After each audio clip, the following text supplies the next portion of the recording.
kita memulai pembelajaran pada pagi hari ini, alangkah lebih baiknya kita cek kelas terlebih dahulu. Di bawah bangkunya, mejanya ada nggak sampah? Kalau ada, dibuang terlebih dahulu. Aman sudah tiket hari ini? Kalau sudah, kita berdoa. Siapa ketua kelas ya? Saya Bu. Berdoa terlebih dahulu. Ya, gerak. Hormat, gerak. Gerak. Berdoa.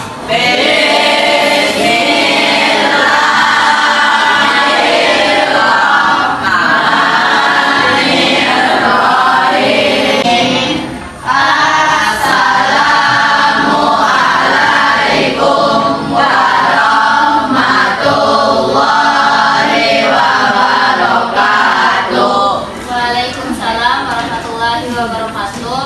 Yang Ibu sebutkan namanya langsung bilang hadir. Bu. Ibu absen terlebih dahulu. Sekarang tanggal 1. Akifat Wiananta. Orang baru Bu, izin ganti. Bohong. Aina Lutfia. Buah. Amelia Sayu. Andika Maifaldi. Hadir. Aurelia Derrian. Azhar Iman. Nah, baik anak-anak, kemarin sudah mencatat poin-poin dari materi di halaman 25. Sekarang buka lagi di halaman 25, Ibu akan membahas materi tersebut. Buka di halaman 25. Ada yang nggak bawa LKS? Siapa yang nggak bawa LKS? Jadi dua. Bawa LKS. Bawa. Jangan buka LKS ya. Halaman 25, yaitu materi B.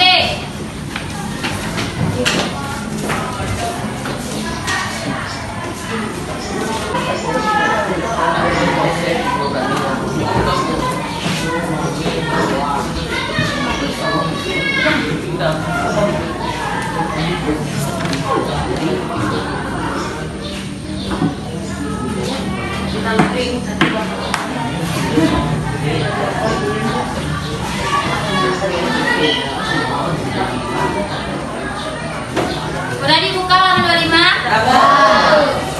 Kita akan membahas kedudukan dan makna pembukaan Undang-Undang Dasar Negara Republik Indonesia tahun 1945. Yang pertama kita akan membahas kedudukan pembukaan Undang-Undang Dasar. Di sini ada yang tahu apa itu kedudukan? Baik, kedudukan posisi atau tempat. Nah, kalian pernah nggak sih mengamati kelas ini posisi dan tempat aturan yang kalian buat? Pasti di dalam kelas memiliki aturan dan aturan itu memiliki kekuasaan untuk mengikat semua siapa aja yang ada di kelas. Tahu kedudukan aturan tersebut? Siapa yang melanggar aturan yang ada di kelas? Contohnya, tidak membuat PR, tidak piket kelas, datang terlambat, pasti mempunyai hukuman masing-masing. Sampai di sini paham arti kedudukan? Paham. Nah, sekarang kita kembali ke materi, yaitu kedudukan pembukaan Undang-Undang Dasar. Yang artinya kita akan membahas posisi atau tempat pembukaan Undang-Undang Dasar itu jika disandingkan dengan undang-undang itu sendiri. Paham? Paham. Nah, apa sih kedudukan Undang-Undang Dasar pembukaan Undang-Undang itu?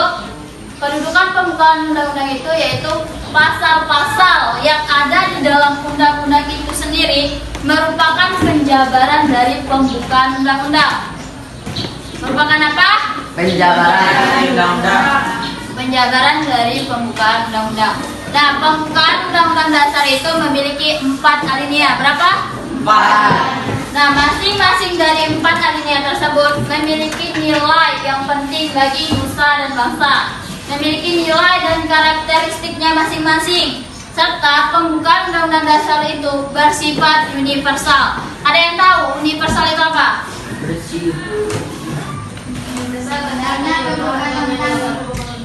Benar sekali. Universal itu ialah menyeluruh atau mengglobal. Artinya dapat diterima oleh semua bangsa-bangsa yang ada di dunia. Kenapa? Ada yang tahu nggak? Kenapa pembukaan Undang-Undang Dasar itu bersifat universal atau menyeluruh? Karena pembukaan Undang-Undang Dasar menghargai HAM. Benar sekali. Karena pembukaan Undang-Undang Dasar itu menghargai HAM. Beri aplaus dulu buat yang menjawab. Itu masing-masingnya mendapat nilai plus. Oke, benar katanya tadi, yaitu karena menghargai HAM. Apa itu HAM? Hak asasi manusia. Hak asasi manusia, benar sekali. Nah, karena dia menghargai HAM, maka diterima oleh semua bangsa-bangsa yang ada di dunia. Serta pembukaan Undang-Undang Dasar itu tidak bisa dihapus atau digantikan. Sampai di sini paham soal kedudukan? Paham. Ada yang ingin ditanyakan mengenai kedudukan pembukaan Undang-Undang Dasar? Tidak. Ini yang benar siapa namanya? Mutia. Apa pertanyaannya Mutia? Bagus. Mutia bertanya kenapa Bu pembukaan Undang-Undang Dasar itu tidak dapat dihapus atau digantikan? Jawabannya itu karena kedudukan dan makna pembukaan Undang-Undang Dasar Negara Republik Indonesia tahun 1145 itu mengandung nilai cita-cita dari bangsa Indonesia itu sendiri. Paham sampai sini? Paham. Kalau paham materi kedudukan itu, kita pindah ke materi kedua. Lihat lagi di halaman 25, masih halaman 25, tapi poin kedua, yaitu hubungan antara pembukaan Undang-Undang Dasar dan teks proklamasi kemerdekaan Indonesia. Kemerdekaan.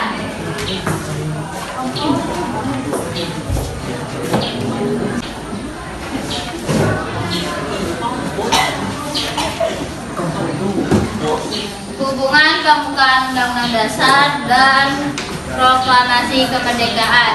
Wah, kabarin kan sudah ada tugas untuk mencatat poin-poin dari hubungan pembukaan undang-undang dan teks proklamasi kemerdekaan. Coba sebutkan apa sih hubungan Undang-Undang Dasar dengan teks proklamasi kemerdekaan? Ya.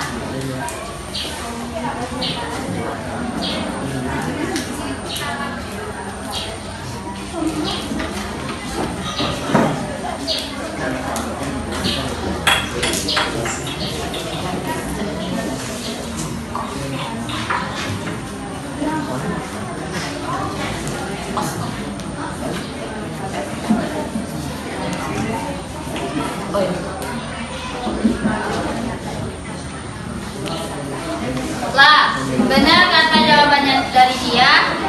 Halaman 26, poin pertama. Pernyataan kemerdekaan disebutkan kembali kepada alinea ketiga. Alinea ketiga.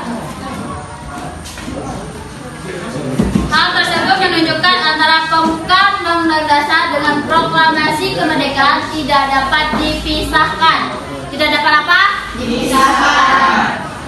Itu poin pertamanya, disebutkan dalam alinea ketiga dan hubungan mereka tidak dapat dipisahkan. Poin kedua, siapa yang bisa jawab? Zaskia. Negara Republik Indonesia tahun 1945 ditetapkan bersamaan dengan ditetapkannya Presiden dan Wakil Presiden tanggal 18 Agustus 1945. Peristiwa tersebut merupakan deklarasi bagian kedua dari proklamasi. Oke, pembukaan Undang-Undang Dasar teman-teman ditetapkan bersamaan dengan ditetapkannya Presiden dan Wakil Presiden. Pada tanggal berapa? Benar, pada tanggal 18 Agustus 1945. Peristiwa tersebut merupakan realisasi bagian kedua dari proklamasi. Poin ketiga siapa? Aji. Pembukaan pada hakikatnya merupakan pernyataan yang menunjukkan eksistensi dari adanya militerisme bangsa. Dan undang tersebut merealisasikan semangat utama ditetapkannya kemerdekaan dari negara lain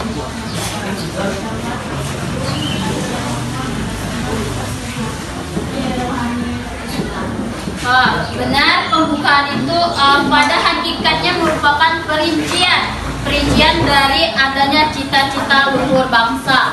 Cita-cita luhur bangsa kita apa? Bersatu, berdaulat, adil, dan makmur. Setelah itulah 3 hubungan antara pembukaan Undang-Undang Dasar dengan teks proklamasi kemerdekaan. Dengan demikian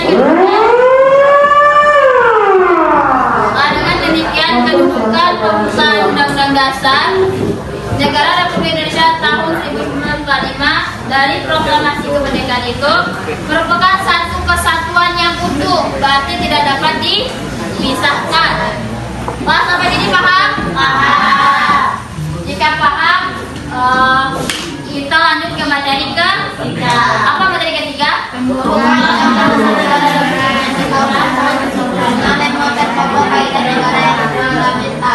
Membuat pokok kaidah negara yang fundamental.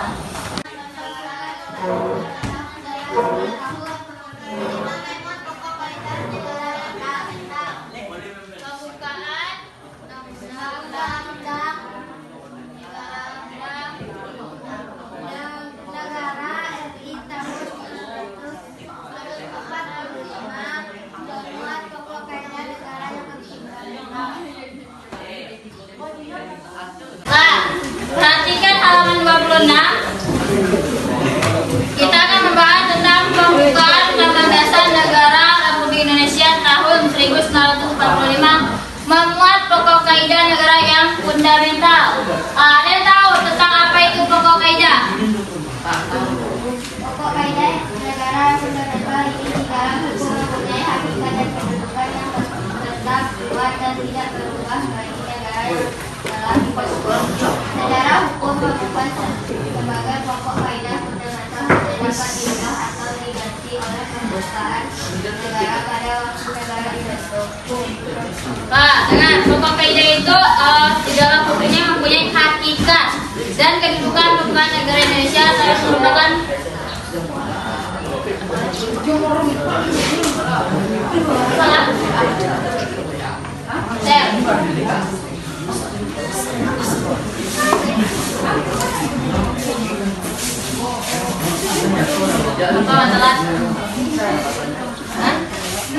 kalau itu belum ibu suruh duduk lagi. Jam berapa bangun? Duduk di meja tuh. Alasannya tak kalau lain tahu. Maksudnya berapa? Nggak bisa telat bangun. Begadang awak. Hah? Begadang awak. Jam berapa sekarang? Saya terlambat karena ketiduran dan saya berjanji tidak akan. Kalau baca kan dulu nih. Dengar kawannya yang telat nih. Kita buat nih. Dia yang duduk, kamu enggak? Dia yang baca. Saya terlambat karena ketiduran. Saya ini tidak akan mengajar. Baik-baik. Kok baru kenapa dia?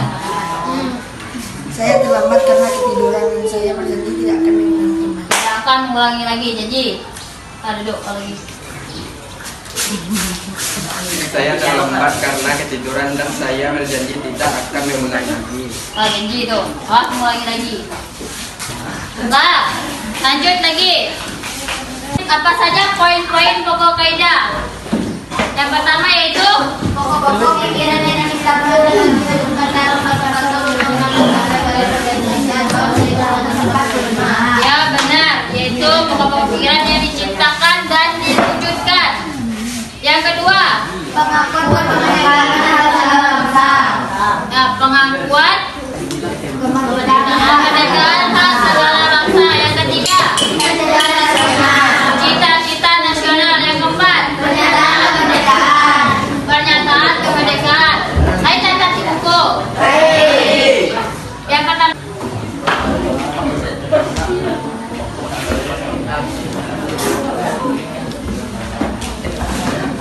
perhatikan ke depan. Ada berapa poin? 7. Ada 7 poin pokok kaidah negara yang fundamental.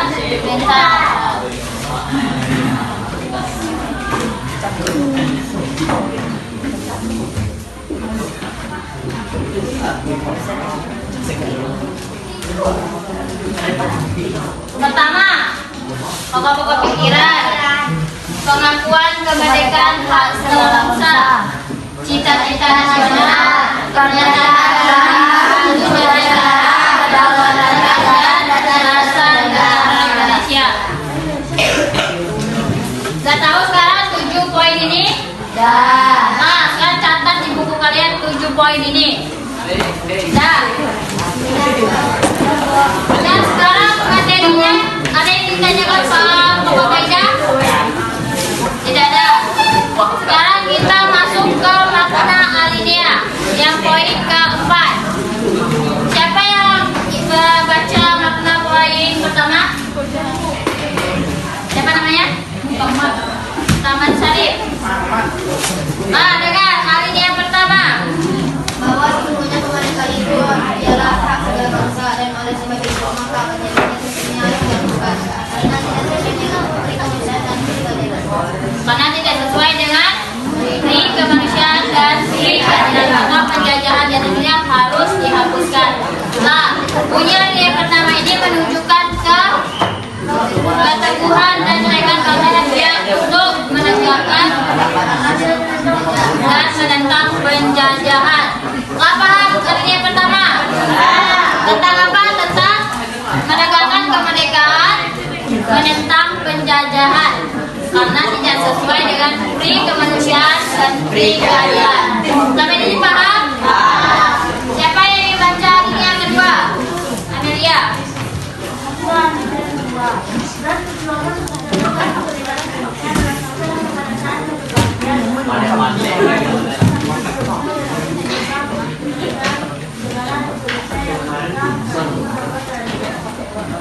Nah, dari bunyi alinea yang kedua tadi apa kesimpulannya?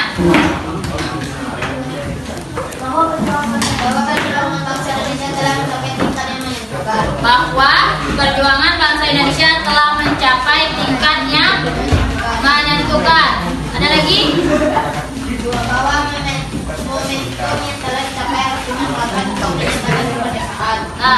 Bahwa momentum yang telah dicapai harus dimanfaatkan untuk menciptakan kemerdekaan. Nah, bahwa yang telah dicapai harus dimanfaatkan untuk menyatakan kemerdekaan. Poin ketiga,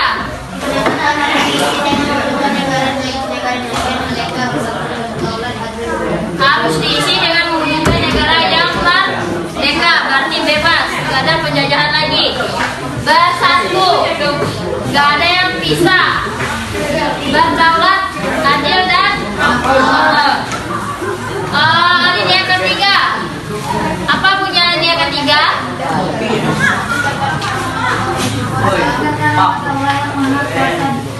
Dan dengan supaya kebangsaan yang bebas maka rakyat Indonesia menyatakan dengan ini kemerdekaannya. Atas berkat rahmat Allah yang Maha Esa dan dengan didorongkan oleh keinginan luhur supaya berkehidupan kebangsaan yang bebas, maka rakyat Indonesia dengan ini menyatakan kemerdekaannya. Ada dua di sana poin yang harus kita pahami. Yang pertama, Kemerdekaan Indonesia merupakan pemberian dari Allah Yang Maha Kuasa. kemerdekaan Indonesia merupakan pemberian dari Allah yang Maha Esa, Maha Kuasa. Kalau enggak kita berdoa, kalau enggak kita berikhtiar, tahu perjuangan negara kita memperjuangkan kemerdekaan yang sebelumnya, perjuangannya gimana? Berdoa, terus dia melihat sedih, melihat anak istrinya juga dijajah gitu. Dia berdoa ingin merdeka. Jadi atas kekuasaan Allah tadi, maka Indonesia merdeka. Dengan bambu runcing dia mengusir penjajahan dengan menyebut apa? Allahu Akbar. Nah, poin kedua, Kemerdekaan Indonesia didapatkan dari banyak dari bangsa Indonesia. Poin kedua yaitu dapat karena adanya keinginan luhur bangsa Indonesia supaya berkehidupan yang bebas. Siapa di sini yang mau dijajah terus menerus? Tidak ada kan? Apalagi tahu penjajahan Robusta dari Jepang? Indonesia, negara kita Indonesia ini dijajah selama berapa tahun? 400. Kalau Jepang 2 tahun. Dia dikerja paksa, tidak digaji dan tidak diupah. Kerja terus, tidak digaji dan tidak diupah. Siapa yang mau di sini? Yang kerja tapi nggak digaji, nggak diupah. Tidak ada yang mau kan? Setelah itu masuk dari merdeka, bebas. Berkeinginan luhur untuk bebas dari penjajahan. Poin ketiga, paham? Poin keempat, apa bunyinya keempat? Itu panjang. Baca sama-sama.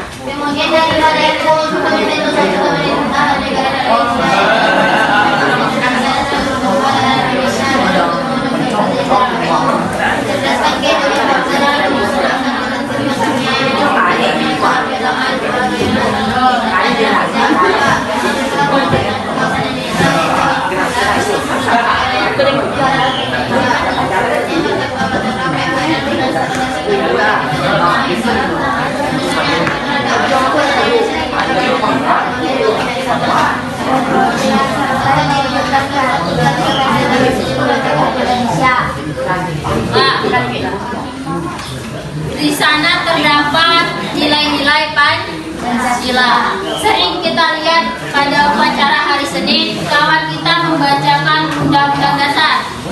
Pada poin keempat, kebetulan kita belajar PPKN. Di sana terdapat nilai-nilai Pancasila. Poin pertama yaitu tujuan negara yang akan mewujudkan nilai negara. Yang kedua, ketiga, berkedaulatan rakyat. Yang keempat, dasar negara yaitu Pancasila. Kalau ditanya apa dasar negara, kita jawab dengan Pancasila. Sampai di sini paham poin keempat? Ada yang ingin ditanyakan? Ya. Nah, jika tidak ada sekian dari materi yang Ibu bahas hari ini, sekarang kita buka halaman 233 yang aktivitas 2.2. Sekarang kerjakan aktivitas 2.2. Ibu kasih waktu 15 menit. Nah, waktunya 15 menit dari sekarang, kerjakan aktivitas 2.2. Udah selesai tugasnya? Nah, sekarang tukar bukunya ke teman sebelah. Tukar bukunya ke teman sebelah, kita periksa sama-sama. Kita jawab sama-sama. Nomor 1. Perhatikan pernyataan berikut. 1. Pengakuan kemerdekaan, cita-cita negara, pernyataan kemerdekaan, wilayah negara, tujuan pokok negara. Pertanyaannya sudah dibahas tadi. Pokok-pokok kaidah negara yang fundamental yang terdapat dalam pembukaan Undang-Undang Dasar Republik Indonesia tahun 1945. Mana jawabannya? A, atau B, atau C, atau D? Apa yang tidak ada di sana? Wilayah negara. Wah, jawabannya adalah A. Wilayah negara itu tidak termasuk pokok kaidah fundamental. Buat bentuk salahnya berapa di buku itu? Yang sekarang nomor 2, siapa yang ingin baca soalnya? Yang keras suaranya. Nah, ini. Keras suaranya. Atas keinginan beliau yang bangsa Indonesia dibebaskan dalam program tahun 1945 pada harinya. Keempat, asas kerohanian bangsa Indonesia ditegaskan dalam pembukaan Undang-Undang Dasar Negara Republik Indonesia pada yang keberapa? Siapa lagi? Ada makan di kelas.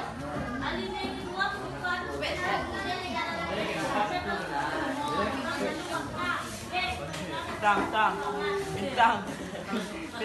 kedua, mengandung makna apa? Kemerdekaan adalah hasil dari kalau nggak berjuang nggak merdeka. Nah itu jawabannya B. Lanjut ke soal keempat.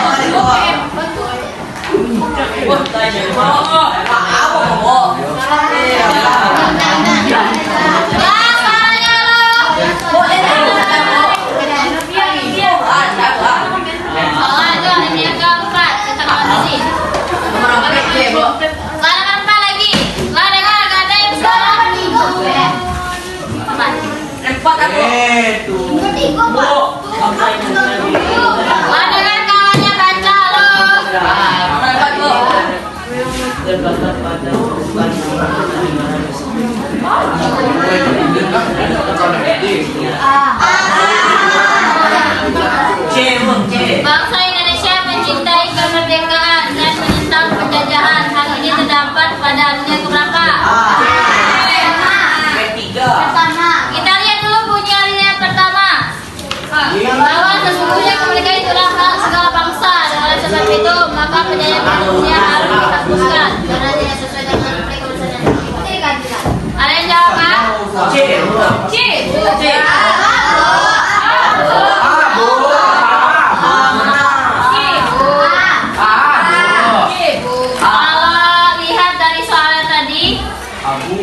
Mencintai kemerdekaan, menentang penjajahan itu artinya apa?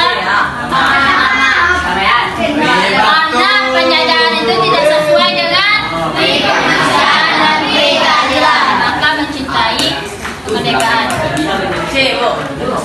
Nah, A. Nomor 5 lagi.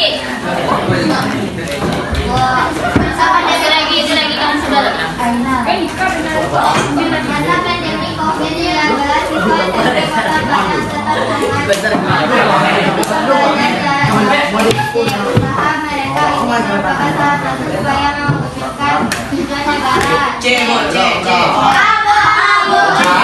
Apa jawabannya? Jawabannya yaitu C. Mencerdaskan kehidupan bangsa. Walaupun dalam kondisi mereka ingin bicara keluarganya. Sampai sini paham, dasar? Dasar? Nah, buat betul salahnya berapa? Nanti menentukan nilai.